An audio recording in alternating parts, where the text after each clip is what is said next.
Assalamualaikum warahmatullahi wabarakatuh. Sampurasun mitra kaum dangu, wadia bala dongeng aki di mana wae ayana.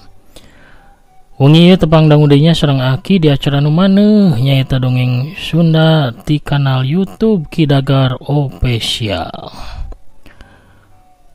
Daramang sadayana alhamdulillah upami daramang manya mugi-mugi wae sadayana tetep dipaparinan kasehatan lahirna sinareng batina oge dijembarkeun manahna sarta dilancarkeun rezekina oge ditebihkeun tina balaina. Kidagar nu mancen tugas disarengan kumang toke anu sok ngalokan ti pengker tokenya keun we supados waas aya tokenya ada diusir ge karunya widei ka dieu. Urang ngeureyeun neraskeun hanca anu katunda dina jejer lakon nyaeta Tangkorak Getih pamirsa ayeuna teh tos dugi bagian ka 37 nya. Kumaha lalakon Arya Edan si Jawara Bedog Malaikat salajengna urang Bandungan we sasarengan sakedap deui. Kangge anu nembean pisan mancon nembean pisan ngadangukeun mangga ulah sahasanya kantun di subscribe we ditoel palebah tombol loncengna supados aya notifikasi atanapi beja kana HP-na sewang-sewangan upami aki neraskeun hanca dongeng. Hatur nuhun ka sadayana nu parantos subscribe, like, komen, oge nge-share dongeng-dongeng aki. Punten bilih swantena ieu rada serak atanapi bindang kumargi rada balideg akina teh. Sanaos kitu ge mugi-mugi wae nya teu ngirangan kana cariosna. Tetep tiasa janten panglipur kalbu pangbeberah kana manah pangrepeh kana hate. Urang amparkeun deui sama kawitanana atuh sor bajigurna sareng lalawuhna ya goreng naon ieu teh rarawuhan pangintennya sareng kulub suk mangga kaparayun sadayana. Perung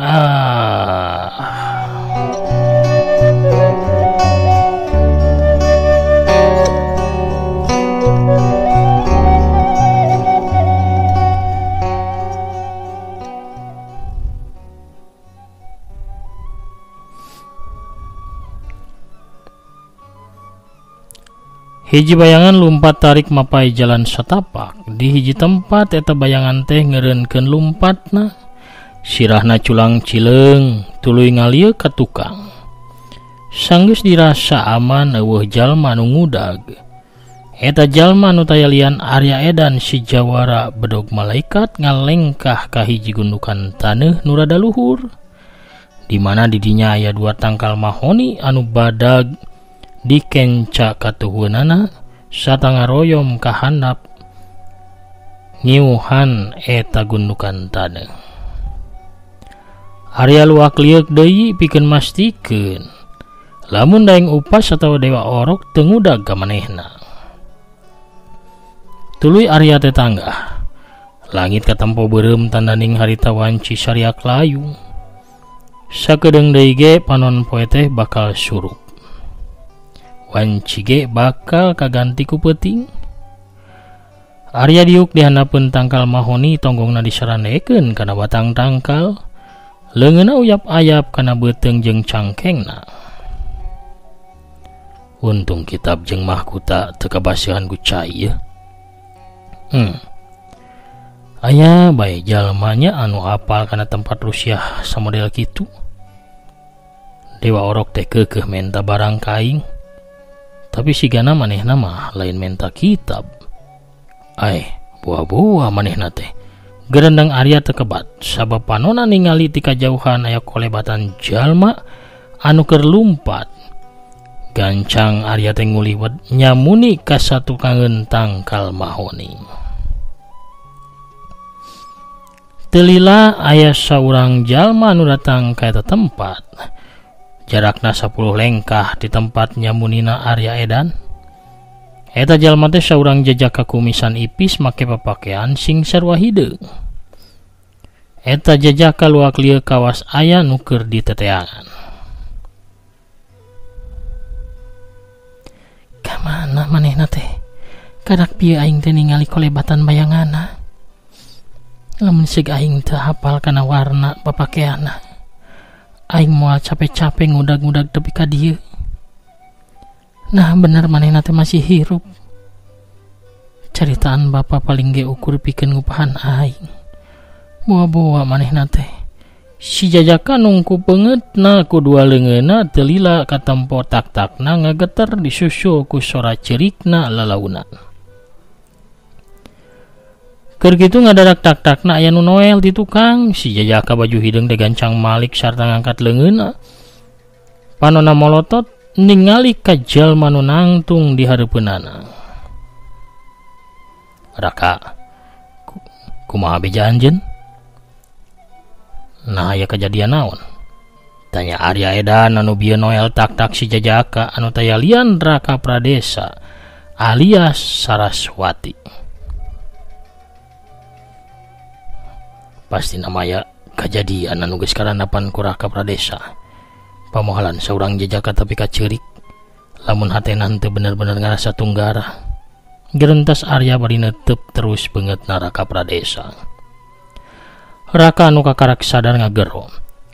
Arya, gabrug. Raka Pradesa teh alias Saraswati ngagabrug ka Arya Edan.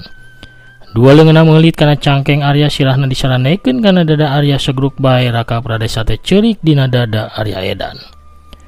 Arya ngahulang miraga beneng ngarasa bingung jeung heran. Arya nyangka lamun sobatna teh keur boga masalah berat anu perlu palampiasan sarta butuh batur pikeun ngabagi bang balu hatena. Arya ukur cicing teu lemek teu nyarek.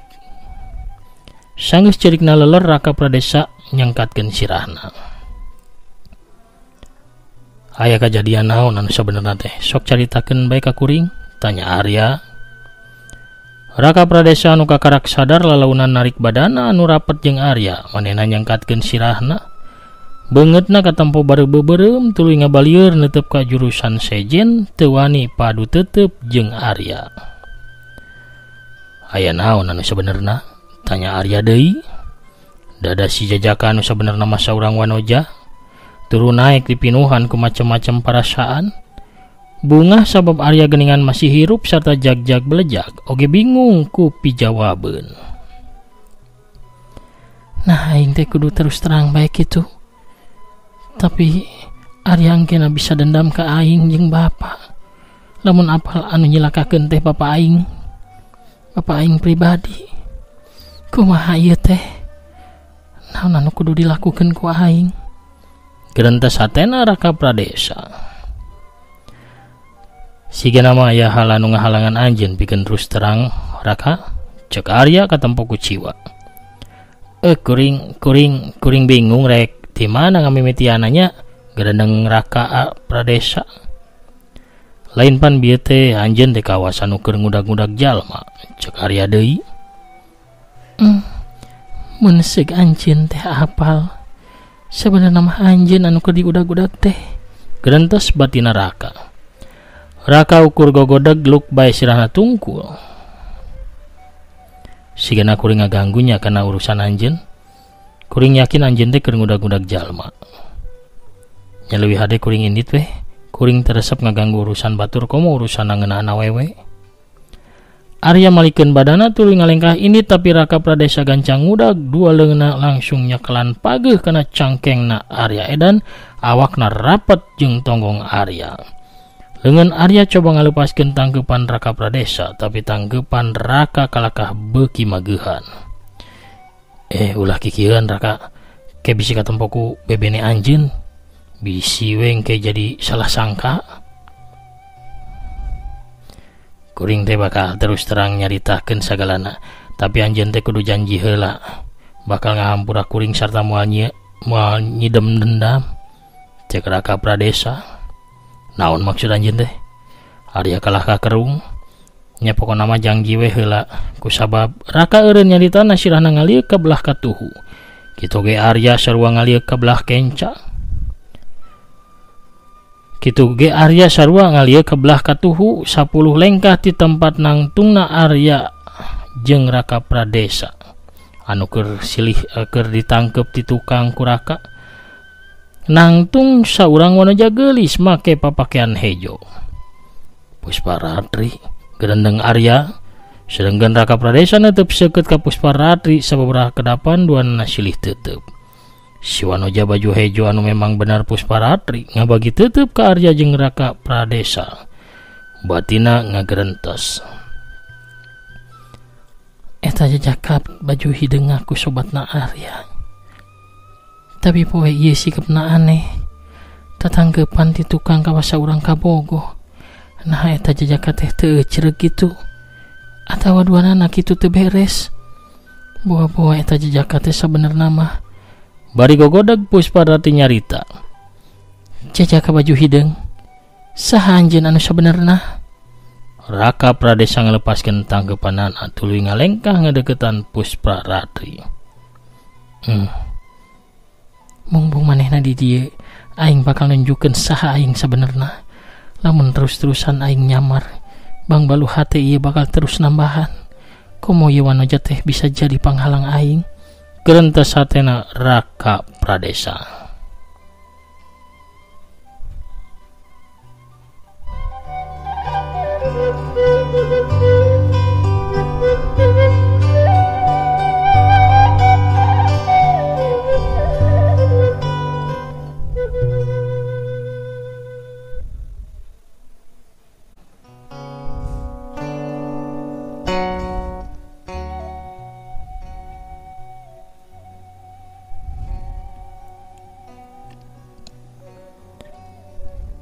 Anjeun teh teu daek nyebutkeun saha anjeun anu sabenerna. Ukur jalma anu boga niat jahat anu nyumputkeun saha dirina anu sabenerna. Ceuk Pusparatri deui. Jaga bibir anjeun, ulah nuduh sangeunahna, bisi tampiling ku kuring. Ceuk Raka Pradesa nyentak. Kuring mah lain nuduh. Tapi poe ieu teh kuring nyata-nyata ningali pamandangan aneh. Kuring bakal nunjukkeun saha kuring anu sabenerna. Sangkan anjeun teh henteu boga kamandang anu aneh. Dua leungeun Raka teh gerak ka luhur, nukat tuhu mah nyabut kumis palsu di luhureun bibirna. Sedengkeun leungeun kencana mah ngaleupas gulungan buukna. Raka Pradesa ngagodegeun sirahna. Saharita keneh ngariab buuk panjangna Raka Pradesa anu ngaran aslina mah Saraswati. Beungeutna aya nama bener-bener rubah jadi rupa saurang Wanoja geulis. Ieu kuring anu sabenerna, ceuk Saraswati. Sorana geus rubah make sora aslina. Pusparatri molotot bibirna ngancing ngawat sanajan dina hate leutikna geus boga sangkaan. Tapi sawaktu ningali anu sabenerna tetep bae manehna ngagebeg reuwas. Si horeng manehna teh saurang Wanoja. Gerendeng Arya bari molohok bengong. Pantesan sawaktu dipenta jadi saksi pikeun dedemit makam setan harita manehna teh teu daek. Da geuning mah awewe. Pusparatri hatena mimiti dipinuhan ku rasa timburu. Red ka Arya anu masih molohok bengong. Manehna ge katempo reuwas. Nah bener-bener reuwas asli atawa ngan saukur nyumputkeun sifat aslina. Teu sangka manehna teh geuningan lalaki anu loba kabogohna. Sakadapan nu tiluan teh ting haruleng can aya anu nyarita kayan simpe. Tapi ngadadak dipecahkeun ku sora seuri anu ngagagak tarik. Nu tiluan bareng ngalieu ka arah datangna sora. Arya, Pusparatri jeung Saraswati bareng ngarenjag reuwas. 10 lengkah ti maranehna. Nangtung urang jalma make jubah kulau, dina dadana aya gambar tangkorak anu lamokot ku getih. Beungeutna teu katempo sabab katutup ku kedok tangkorak warna beureum. 2 kali aing teh panggih jeung bapa di luar wangunan. Nah bapa ngahajan yen sandiwara ieu pikeun nyumputkeun tujuan anu sabenerna. Salila ieu ge bapa teh teu pernah terus terang ka aing. Gerentos Pusparatri anu nyangka lamun tangkorak getih nu nangtung di hareupeunana teh bapana pribadi. Ibu teh boga janji jeung ieu jalma. Nah manehna teh datang ka dieu pikeun nuluykeun urusan anu kamari kitu. Pusparatri oge ngabatin dina hatena. Keur kitu ngadadak jawara brog malaikat memaju ngadeketan ka Tangkorak Getih. Pok Arya teh nyarita, hampura kuring geus salah sangka ka anjeun. Hatur nuhun pisan anjeun teh geus mantuan kuring pikeun manggihan 2 barang berharga di eta tempat. Cek Arya teh nyangka lamun Tangkorak Getih anu aya di hareupeunana harita teh nyaeta Tangkorak Getih anu geus yuntrungkeun manehna di jero wangunan karaton setan nyaeta anu tungtung nama asup ka liang dasar bumi. Beungeut disatungakeun kedok Tangkorak teh rubah paromana sirahna tepi ka ditarik ka tukang. Naon maksud ieu jajakan nyarita kawas kitu? Nah manehna teh sieun kitu ku aing? Sieun dipaksa mere katerangan atawa manehna boga sangkaan sejen? Gerentos Tangkorak Getih anu asli nama nyaeta Lasmini indungna Saraswati. Ngan bae Lasmini teh teu apal ka anakna kusabab geus puluhan tahun teu panggih.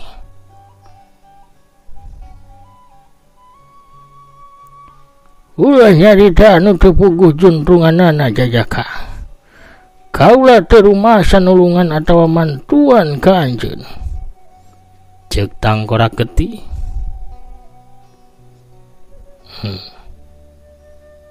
Manehna nyumputkeun budina. Sigana manehna embung lamun kaadean dikanyahokeun ku jalma sejen. Di eta tempat teh kuring teh manggihan ieu. Ceuk Arya bari 2 leungeunna ngodok kana sajeroeun bajuna. Di leungeun katuhu Arya teh nyakelan hiji kitab warna koneng sedengkeun leungeun kenca namanya nyakelan mahkota emas susun 3 anu geus digantelan ku rentengan paniti emas. 3 pasang panon molotot ningali barang-barangan dicekel ku muridna uyut owah. Mahkota jeung kitab warna koneng. Hanjakal tulisanna teu pati jelas. Ieu jajaka teh nyangka aing jalma sejen meureun. Coba ningali ada barang, bawa ka dieu. Cek Tangkorak Getih. Arya maju salengkah tuluy Arya teh ngasongkeun kitab jeung mahkota ka hareupeun Tangkorak Getih. Kitab jeung mahkota teh ditampanan ku Tangkorak Getih tuluy dihilikan manitaliti. Kitab dibuka, dina kaca panghareupna aya tulisan jelas. Kitab teh aya tulisana nyaeta ngaran kitabna Kitab Sundrik Cakra. Ieu kitab anu dipikayang ku aing teh dasar milik teu kudu secape geuningan datang sorangan. Gerentos batina Lasmini alias Tangkorak Getih. Tangkorak Getih ngasongkeun deui kitab jeung mahkota karya edan. 2 wanoja geulis ngarahuh ngemplong ka hariwang nangurangan. Tapi sawaktu 2 leungeun Arya rek nampanan kana kitab jeung mahkota, ngadadak suku katuhuna Tangkorak Getih ngadius tarik kana beteungna Arya dibarengan ku babukan leungeun katuhu Tangkorak Getih anu nyakelan mahkota emas. Panarajang Tangkorak Getih teh bari dibarengan ku tanaga jero anu luhur. Hiuk pupu. Sanajan Arya teh mibanda tanaga inti sukma. Sanajan Arya teh mibanda tanaga inti sukma es. Jeung tanaga jero si aki-aki ti Gunung Tampomastea, tapi ku sababaraha mah Arya keur dina kayaan biasa. Atuh Arya ngarasakeun sirahna kawas dihanca batu sagede muning sarta beuteungna asa disurulug ku 2 banteng ketaton. Awak Arya teh meceleng 2 tumbak. Bahamna nyebrotkeun getih seger lalambaran. Arya nyobaan hudang, tapi awakna ngarempeyak tuluy labuh deui. 2 wanoja geulis ngaranjuk reuas. 2 nana bari ngajerit sarta langsung ngadorongkeun dampal leungeun sewang-sewangan. Ngirimkeun tenggelan jarak jauhna ka arah Tangkorak Getih. Wut wut wut wut. 4 gelombang angin tenggelan Saraswati jeung Pusparatri ukur ngahanca kana tempat kosong. Sabab Tangkorak Getih teh geus kaburu ngolebat init ninggalkeun eta patempatan ukur sora sirina anu kadenge ti kajauhan.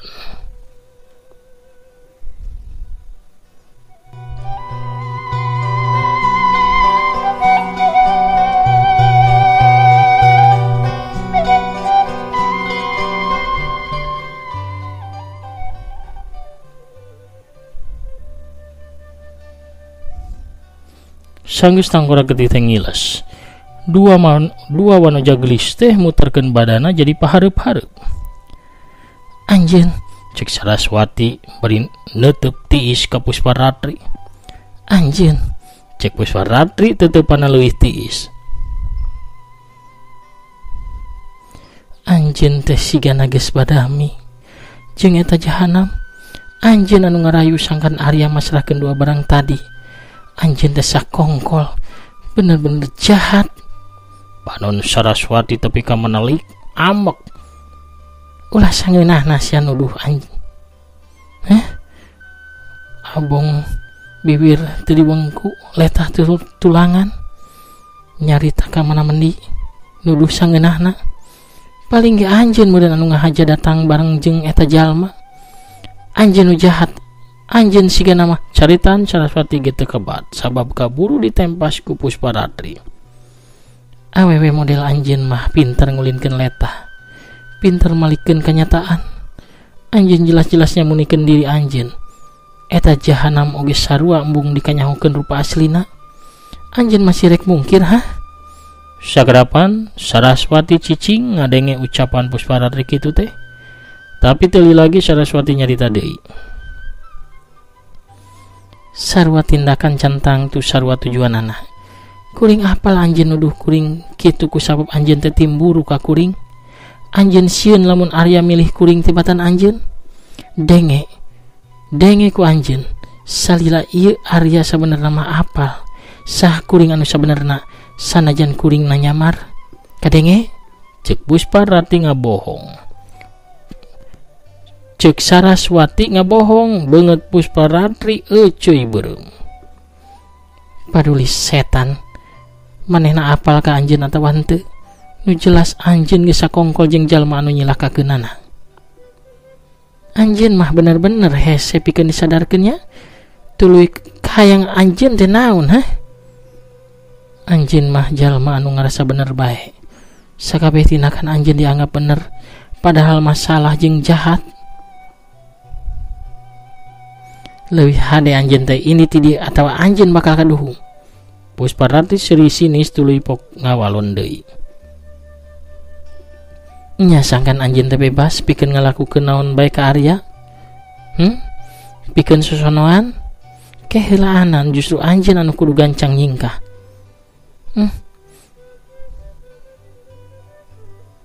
Anjeun ge timburuan geningnya. Lain mikiran tatu batur kalaka kalimpudan ku nafsu setan pikiran anjeun Anjeun awewe nu murahan, anjeun anu sosonoan di sambarangan tempat. Oh, rupana anjeun ge anu tukang ngintip. Geus nyaho batur boga kabogo, masih bae maksakeun hate, dasar telembuk. Tutup sungut anjeun, gancang nyingkah sing jauh. Kuring moal ngantep leungeun kotor anjeun ngarampa awakna. Saraswati ngangkat dua leungeunna sajajar dada panonna molotot pikasieun ka Pusparatri. Pusparatri gen teu cicingeun, manehna ge ngangkat dua leungeunna sajajar jeung sirahna. Hiat, galombang angin tenggelan jarak jauh dilepas ku Saraswati. Bareng jeung eta Pusparatri oge ngagentakeun leungeunna gelombang angin anu teu eleh tarik ngadius mapag panarajangna Saraswati.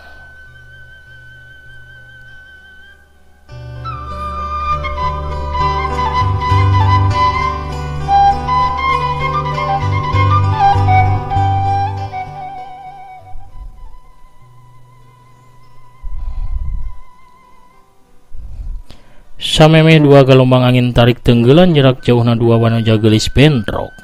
Aya cahaya bodas anu ngaburinyai. Dua gelombang angin teh berai saharita. Des biar pes. Saraswati kadorong mundur. aya kana 5 lengkahna tuluy labuh diuk seunggeun Pusparatri kaseret 5 lengkah oge ka tukang tuluy labu bariturna nilep. Duanana gancang ngalieu ka belah katuhu ti mana tadi datangna cahaya bodas anu ngabuyarkeun tenggelan maranehna.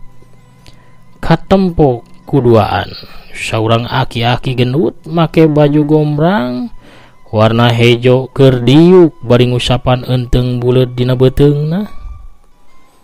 Dina kayan kitu curlat celeng kalayang cle aya saurang awewe tengah tubuh datang ka tengah-tengah maranehna. Di samping jangkung make kabaya beureum leungeun kencana ngelek boboko sedengkeun leungeun katuhuna nyaklan nyiru anu disuhun dina luhur sirahna. Eleh ya nu garelis ieu ki gendang deui ulah laribut ieu aya golongan mah poharanya ulah timuruan teuing ieu si Kasep mah kabogoh ibi. Sok laribut wae. Iya mending oge jarajan aug. Tah ibi nyandak aug halet kene amis raos kareueut pokona mah aug ibi matak dedeyeun. Dede tah ieu mah kukur hau amis ieu oge tepati amis ngan gurih raos matak wareg ieu mah sok jarajan heula. Ka itu nama tos ngaborong jajanan ibi mah atuh mangga bade gelut bade main gatrik bade sonlah bade naon lagi ucing sumput bebas. Dede pohara pemirsa. Aduh Gunung Rojol Nabi Sarwiti urang cekapkeun heula nya dongengna dugi ka dieu lalampahan Arya Edan jago Gunung Ciremay alias si Jawara Bedog Malaikat. Urang cekapkeun heula dina lampahan Tangkorak Keti bagian 37. Cag urang deuneun heula di handeuleum sieum geusan sampeureun urang tunda di hanjuang siang geusan alaeun urang samper deui di bagian anu salajengna. Hatur nuhun ka sadayana pamirsa di mana wae ayana anu parantos ngadangukeun satya ngarojongnya satya manco di Galura Kidagar Official. Hatur nuhun. Ayeuna mah akina sapertos biasanya maosan heula pairan utos lebat aya saha wae aturang bukaan heula. Aya saha wae pemirsa tos mairan di bagian 30 genep kamari urang buka heulanya aya saha ieu teh aya Kang Sopyan Abdul Aziz teras ditagogan ki sehat ras pans dongeng 3 teras meranco antos teras padarana di channel Aki manco. Sumuhun atur nuhun Kang Sopyan Abdul Aziz. Aya Asep Ansori waduh iklanna seueur ayeuna mah ki teterang. Perkawis iklan mah YouTube anu nangtoskeun ayeuna mah. Bade dipasihan iklan 1, 1,5, 3, 4, 5 teu langkung YouTube ayeuna mah teu tiasa ngatur panginten ieu teh anu gaduh channel mah nya. Anu kur ngaktifkeun we diaktifkeun atanapi henteu gitu. Aya Kang Yana Suryana alhamdulillah sehat ki pidoana ti sadaya mancumania atur nuhun ka sadayana. Sami-sami atur nuhun Bos Sayur Cibaduyut. Teteh Nuraini Silvina Dewi ti palihan Denpasar Bali oge nya tetep nyarangan aki. Kang Topik Abadi ti Kircona sarehat alhamdulillah sadayana amin ya rabbal.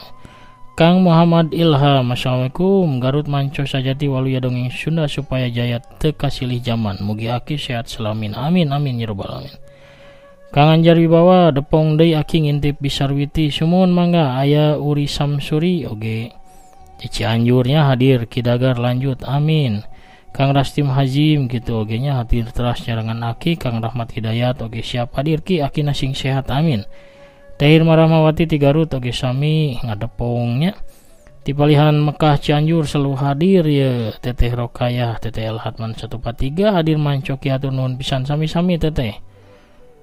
Aya Kang Ade Sukarna oge hadir ki hatur nuhun prung sawangsulna samulihna amin. Kang Badarya Kemuning assalamualaikum ki waalaikumsalam kumaha ki damang alhamdulillah Badarya Kemuning mancoki sumuhun hatur nuhun. Biasa rada balideg aki teh cuaca ya abon wae. Kang Jaya Sumpena assalamualaikum warahmatullahi wabarakatuh rampes mugi aki sakulawarga sinareng mancomania aya dina kawiljengan sehat walafiat disieurkeun rezeki nu halal sareng barokah.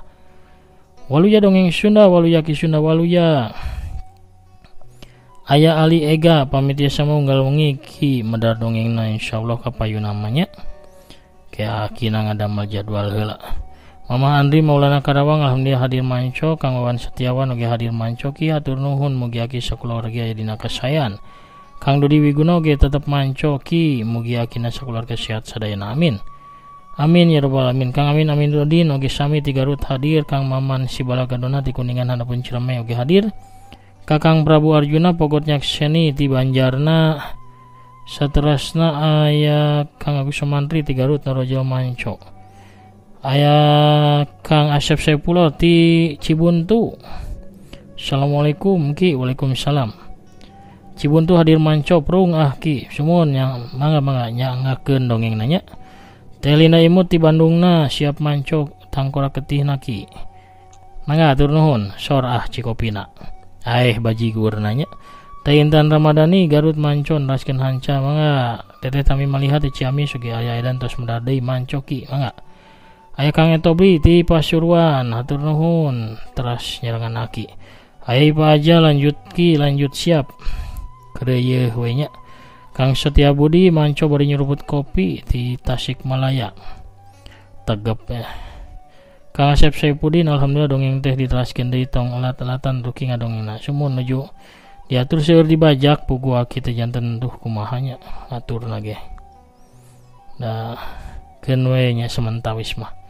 Engke ge tos ieu mah kapayuna sapertos kapungkur unggal dinten nya. Teh Yulinda Belia Wilujeng wengi mancoki sumun Kang Warsa Sutisna soreang aya.